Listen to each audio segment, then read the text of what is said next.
नमस्ते।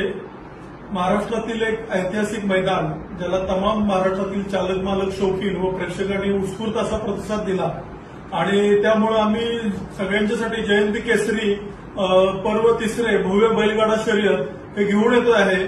आणि जसं आम्ही नेहमी तुम्हाला सांगत आलोय की प्रत्येक पर्वामध्ये एक ह्या आमच्या जयंती केसरीचं एक हे आगळं वेगळं मैदान असेल, प्रत्येक पर्वाचं एक वेगळं वैशिष्ट्य असेल आणि तसंच या पर्वामध्ये देखील सर्वप्रथम मी तुम्हाला हे सांगू इच्छितो की हे महाराष्ट्रातील सगळ्यात मोठ्या रकमेचं ह्या वर्षीचं, जसं गेल्या वर्षी आम्ही तुम्हाला 1 BHK फ्लॅट दिला आणि ते 1 BHK फ्लॅटचं जे घराचं स्वप्न होतं किंवा त्या गोष्टी होत्या त्या गेल्या वर्षी एकदम उदंड प्रतिसाद त्याला मिळाला, तसं ह्या वर्षी आम्ही महाराष्ट्रातील सगळ्यात मोठ्या रकमेचं मैदान जे आहे ते घेऊन येत आहे।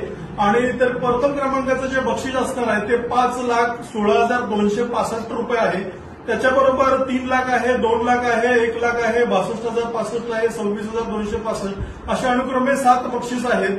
आणि हे 7 बक्षीस घेऊन येत असताना त्याच्याबरोबर गेल्या वर्षी आम्हाला महिलांचा एवढा उदंड प्रतिसाद मिळाला। आतापर्यंतच्या महाराष्ट्राच्या इतिहासात जर तुम्ही बघितलं तर एवढ्या जयंती केसरीला जेवढ्या महिला आल्या होत्या तेवढ्या महिला अन्यत्र इतर कुठल्या मैदानाला आपल्याला दिसल्या नाहीत। तर तो दृष्टिकोन ठेवून आम्ही महिलांच्यासाठी ह्या वर्षी देखील एक स्वतंत्र अशी बैठक व्यवस्था केलेली आहे। आणि त्या बैठक व्यवस्था करताना आम्ही गटपास विजेते जे आहेत, गटपास विजेत्यांना बैलगाडी मालकांना सुद्धा सेमी पैठणी असेल किंवा फायनलमध्ये येणारे जे सगळे बैलगाडा चालक आहेत, जे ड्रायव्हर आहेत त्या लोकांना सुद्धा पैठणी साडी म्हणजे त्यांच्या घरातल्या कुटुंबियांच्यासाठी हा पैठणी साडीचा उपक्रम देखील आम्ही घेऊन येतो आहे। त्याच्याबरोबर ज्या प्रेक्षक महिला उपस्थित असणार आहेत त्या प्रेक्षक महिलांच्यासाठी आम्ही चांदीची जोडवी असतील, पैठणी साडी असेल, त्याच्याबरोबर 1 ग्रॅमच्या जे ज्वेलरी आहेत अंदाजे 20,000 ते 25,000 रुपये किमतीच्या वेगवेगळ्या 3,000, 2,000, 1,000 अशा वेगवेगळ्या किमतीच्या ज्या 1 ग्रॅमच्या ज्वेलरी आहेत त्या देखील आम्ही कुपन पद्धतीनं देणार आहोत।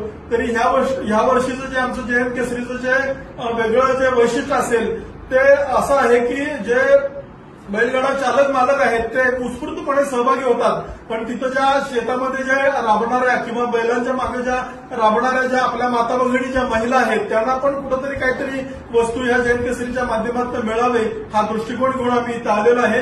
आणि त्याकरता हे पैठणी असतील किंवा 1 ग्रॅम ज्वेलरी असतील ह्या सुद्धा आम्ही प्रेक्षक महिलांच्यातून आपण देणार आहे। त्याच्याबरोबर बैलगाडाचे जे विजेते असणार आहेत, गटपास विजेते असतील, सेमीफायनलमध्ये 2 नंबरला बाहेर पडणारे असतील किंवा ड्रायव्हर असतील जे फायनलमध्ये असतील त्या सगळ्यांच्यासाठी त्यांच्या कुटुंबियांच्या करता आम्ही पैठणीचे साडीचे बक्षीस देखील आहे। तर प्रथम क्रमांकाचं बक्षीस जे आहे ते 5,16,265 रुपये आहे।